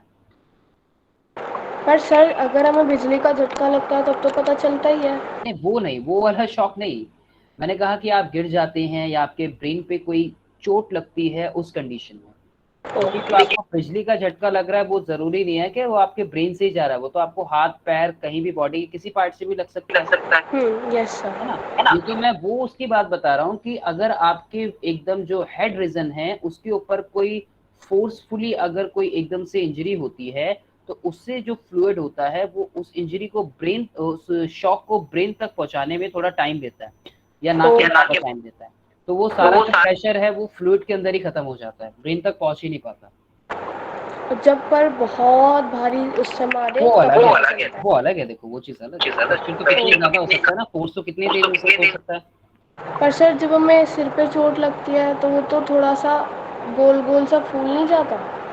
वो तो स्वेलिंग टिश्यूज के अंदर होती है बेटा, वो तो कहीं भी हो सकता है। आपके स्वेलिंग हाथ पैर कहीं पे भी हो सकती है स्वेलिंग। तो ओके टिश्यूज जब कुछ टाइम के लिए रप्चर होते हैं, डैमेज होते हैं, तो वो स्वेल हो जाते हैं। ओके। हाँ, तो वो जरूरी नहीं है कि वो हमारे स्कल पे ही हो, वो तो किसी भी पार्ट में बॉडी के हमें देखने को मिल सकते हैं। ओके ठीक है जी। तो ये एक बात। तो देखिए जैसे कि यहाँ पे ये फ्लूइड का नाम आपको बताया गया है, सेरिब्रोस्पाइनल फ्लूइड आप पढ़ेंगे। सो उसके अलावा जो ब्रेन के कई हमारे पार्ट्स होते हैं, ब्रेन स्प्लिट होता है इनटू लेफ्ट और राइट हेमिस्फीयर्स में। हमारे जो ब्रेन होता है वो कुछ आप इस तरीके से उसका जो स्ट्रक्चर है हम देखते हैं। हमारा जो ब्रेन का जो हम पार्ट है कुछ इस तरह से हाँ वॉलनट लाइक। तो एक उसका लेफ्ट राइट पोर्शन हमें देखने को मिलता है जिसको हम कॉर्पस कैलोसम का नाम देते हैं। तो जो लेफ्ट और राइट पोर्शन में स्प्लिट हुआ है हमारा ब्रेन, उसको हम इसका नाम देते हैं कॉर्पस कैलोसम। उसके अलावा दोनों पार्ट्स में स्प्लिट हुआ है उस चीज को, मतलब हाँ, स्प्लिटिंग को, राइट और लेफ्ट हेमिस्फीयर दोनों को कंबाइनली ये कहते हैं। देखिए यहाँ बीच में ना जो जो डिवीजन हमें देखने को मिल रहा है उस डिवीजन का कनेक्शन है कॉर्पस कैलोसम से। कॉर्पस कैलोसम से कैसे है, क्योंकि यहाँ पर कई बैंड होते हैं फाइबर्स के, मतलब जो एक अटैचमेंट है उसकी वो कॉर्पस कैलोसम के साथ है। ओके सर, ठीक है। तो ब्रेन को अगर हम देखते हो जब आप बाहर से कुछ इस तरीके से मान लीजिए आपको देखने को मिल रहा है, और यहाँ पे जो है आपका वो कुछ इस तरीके से हमें देखने को मिल रहा है, और ये वाला जो आपका एक स्की के बीच में एक रीजन मान लीजिए जिसके साथ ब्रेन का कनेक्शन है, एक बाहर रीजन होता है गाइरस जिसको हम बोलते हैं, आगे पढ़ेंगे सभी के बारे में। तो ये एक रीजन मान लीजिए, और यहाँ पे आपका ब्रेन का जो है बाकी के कुछ पॉइंट्स आप मान सकते हो, नीचे जो है वो आपकी इन्हीं के आगे और बाकी के पार्ट्स कनेक्टेड हैं, और नीचे स्पाइन आ गई। तो एक हमारा ये एक पोर्शन हो गया एक तरफ का, और उसकी तरफ ही दूसरा पोर्शन हो गया। तो इन दोनों के बीच का जो पार्ट जो हमें कनेक्शन हमें दे रहा है उसको हम कॉर्पस कैलोसम बोलते हैं। Okay sir, this is the corpus callosum. Corpus callosum, this is corpus callosum. Then there are three major division of the brain and each division having specific function. जो आपके तीन जो पार्ट्स जिसके बारे में अभी हमने बात की, तो one is a fore brain जिसको हम प्रोजेंसिफेलॉन का नाम देते हैं, mid brain, mid is for the mesencephalon and the hind brain which is called the rhombencephalon, right. तो सिंपली हम लोग इसको बोल, आप लोग याद रख सकते हैं फोर ब्रेन, मिड ब्रेन और हिंड ब्रेन के अंदर, ठीक है. तो ये आपको ध्यान रखनी है. और एक बात और कि जो आपका प्रोजेंसिफेलॉन होता है, प्रोजेंसिफेलॉन जो है हमारा बाय फार एक लार्जेस्ट ब्रेन डिवीजन होता है हमारा, फोर ब्रेन जो होता है लार्जेस्ट ब्रेन डिवीजन जो है हमें देखने को मिलता है. लार्जेस्ट ब्रेन डिवीजन जो पार्ट है वो हमारा वो फोर ब्रेन का है, ठीक है. ये हो गया हमारा किसका, फोर ब्रेन का. तो तीन पार्ट हो गए हमारे, मेजर डिवीजन जो हुआ ब्रेन का, तीन पार्ट हो गए. The one is fore brain, second one is the mid brain and the third one is the hind brain. Hind brain जो डिवीजन हुआ लार्जेस्ट ब्रेन डिवीजन आपका फोर ब्रेन होता है, जिसके अंदर आपके ब्रेन के कई जो बड़े पार्ट आते हैं वो आते हैं, जैसे कि आपका सेरिब्रम हो गया, ठीक है. उसके अलावा आपका जो थैलेमस हो गया, उसके अलावा जो आपका हाइपोथैलेमस हो गया, ठीक है. मैं आपको एक फ्लो चार्ट के थ्रू इस सभी को समझाऊंगा. एक फ्लो चार्ट के थ्रू हम लोग आने वाली क्लास में इन सभी के डिवीजन को हम लोग समझेंगे कि कौन सा पार्ट किसके साथ कनेक्टेड है, और बेसिक फंक्शन से, बिल्कुल बेसिक जो फंक्शन होते हैं इन सभी के, वहां से हम लोग इसको स्टार्ट करेंगे, राइट. और कौन कौन सी जो नर्व्स होती हैं, किसका कैसे कनेक्शन होता है, वो खैर आपके सिलेबस में नहीं, लेकिन थोड़ी सी बातें हम उनके बारे में भी जानेंगे, लेकिन आज नहीं, अपने नेक्स्ट सेशन में. तो बोलिए, यहाँ तक आपको चीजें समझ आई सभी को? Yes sir. Yes sir. Yes sir. Yes sir, आ गए.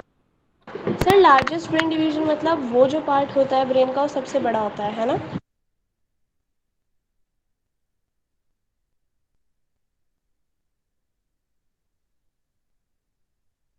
सर आवाज नहीं आ रही.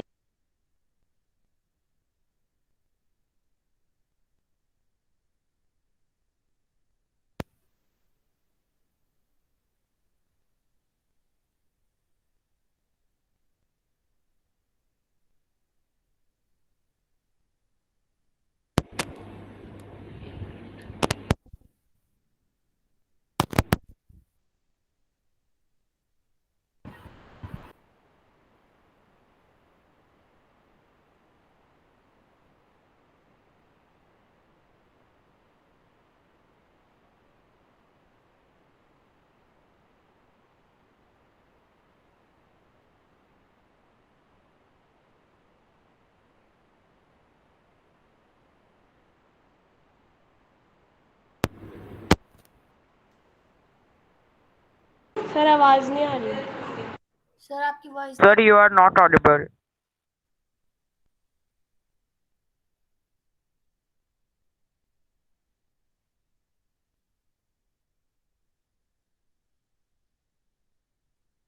सर लीव कर दें क्या फिर?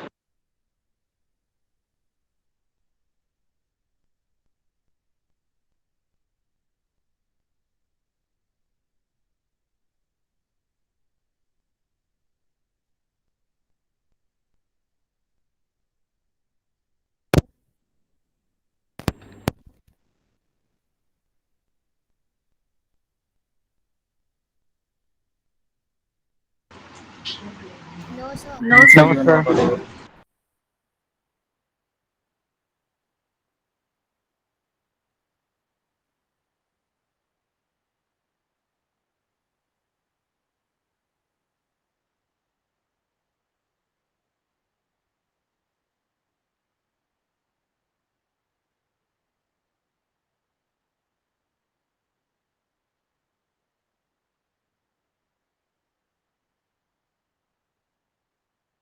सर आप रिजॉइन कर लो.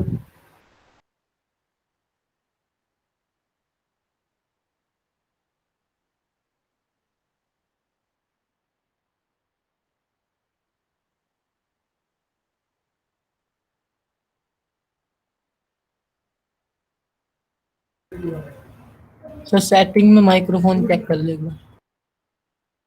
सर एक बार 3 डॉट में जाकर माइक चेक करो सर, सेटिंग्स में। सर सेटिंग में माइक्रोफोन चेक करो।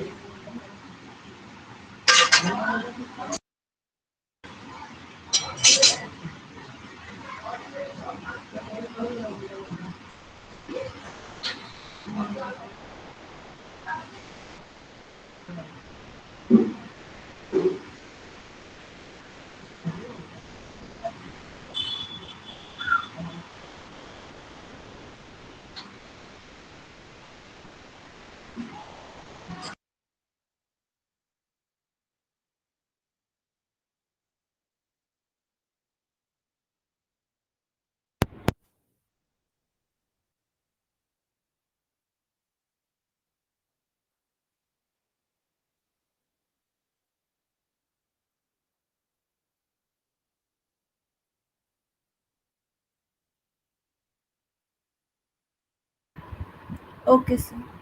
Okay sir.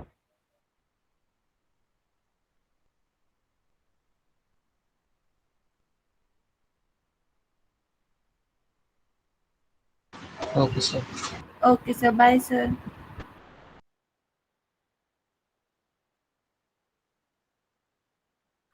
Okay sir. Thank you sir, bye sir. Thank you sir. Thank you sir, bye sir.